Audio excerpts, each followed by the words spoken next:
জাপানে কিন্তু শীতের সময় প্রচন্ড পরিমাণে বরফ পড়ে আর তাদের জনজীবন তখন অস্থির হয়ে পড়ে। এই শীতের সময় জাপানে একটি গ্রামের পরিবার তার মা এবং মেয়ে দুজনে বসবাস করত। তখন মাটা ঘুম থেকে উঠে খাবার তৈরি করার জন্য ব্যস্ত হয়ে পড়ল।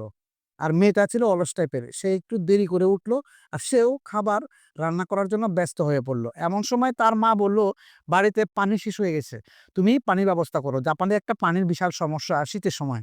কারণ সেই সময় আ নদী, নালা, নলকূপ সবগুলো বরফ দিয়ে ভরে যায়, পানির কোনো ব্যবস্থা থাকে না। এইজন্য বাইরে থেকে বড়, বড় বরফের আ টুকরাগুলা আইনা চুলাতে গরম করতে হয়। গরম করার পরে সেগুলাকে গালায়া তারপরে কি করতে হয়? পানি বানাইতে হয়।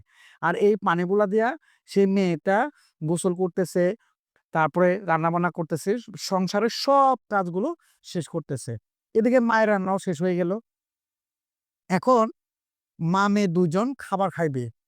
জাপানের মেয়েরা বা জাপানের পরিবাররা যখন খাবার খায় তখন কিন্তু তারা বিভিন্ন ধরনের সাজগোজ করে পরিপাটি করে সুন্দর করে টেবিলে বসে। দেখুন এই আ পরিবারটা মা-মেয়ে ২ জনই তারা সাজগোজ করে পরিপাটি করে টেবিলে বসছে।